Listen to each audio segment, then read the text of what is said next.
ഇടുക്കിയിലെ ഏലത്തോട്ടങ്ങളിൽ കണ്ണ് തെറ്റിയാൽ കള്ളന്മാരുടെ ശല്യമാണ്. കള്ളന്മാരുടെ ശല്യം രൂക്ഷമായതോടെ നെടുങ്കണ്ടം തൂക്കുപാലം സ്വദേശി രാജേഷ് എന്ന കർഷകനാണ് കള്ളനെ പിടികൂടുന്നവർക്ക് പാരിതോഷികം പ്രഖ്യാപിച്ചിരിക്കുന്നത്. കോവിഡ് കാലഘട്ടത്തിലാണ് രാജേഷ് ഏലം കൃഷി ആരംഭിച്ചത്. വില കൊടുത്ത് വെള്ളം വാങ്ങിയാണ് കൃഷി പരിപാലിക്കുന്നത്. എന്നാൽ വിളവായ കാലം മുതൽ കള്ളന്മാരുടെ ശല്യവും ആരംഭിച്ചു. തോട്ടത്തിൽ നിന്നും പച്ച ഏലയ്ക്ക പലതവണയായി നഷ്ടപ്പെട്ടു. കാരണം ഇതിനകത്ത് ഏലക്കായ്ക്ക് ഒന്നാതെ വില കുറവുണ്ട്. കാരണം ഉൽപാദനത്തിന്റെ കുറവുണ്ട്. കാലാവസ്ഥ നമുക്ക് ഭയങ്കര വിഷയമാണ്. അതിനിടയ്ക്ക് നമ്മളാണെങ്കിൽ വെള്ളമൊക്കെ നമ്മൾ ശരിക്കും പറഞ്ഞാൽ ഇതിനകത്ത് വെള്ളം വളരെ കുറവാണ്, വെള്ളമില്ല. നമ്മൾ വെള്ളം വില കൊടുത്ത് വാങ്ങിയാണ് നമ്മൾ ഇതിനകത്ത് ഇത്രയും നട്ട് നനച്ച് ഈ ചെടി ഒരു പരുവത്തിലാക്കി എടുത്തിരിക്കുന്നത്. അപ്പം നമുക്കാണെങ്കിൽ കുടിവെള്ളത്തിനുള്ള സംവിധാനം ഇതിനകത്തില്ല. അതുപോലെ തന്നെ തോട്ടം നനയ്ക്കാനുള്ള സംവിധാനം ഇതിനകത്തില്ല.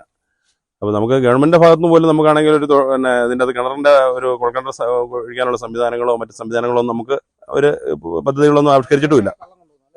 അങ്ങനെയുള്ള സാഹചര്യത്തിലാണ് ഇതുപോലെ കള്ളനും കൊണ്ടുപോയി കഴിഞ്ഞാൽ വേറെ ഒരു മാർഗ്ഗമില്ല.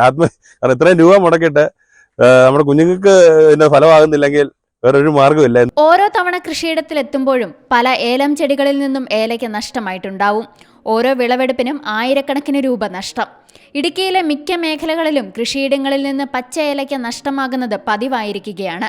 പാരിതോഷികം പ്രഖ്യാപിച്ചതോടെ നാട്ടുകാരുടെ സഹായത്തോടെ കള്ളനെ കണ്ടെത്താനാവുമെന്ന പ്രതീക്ഷയിലാണ് ഈ കർഷകൻ.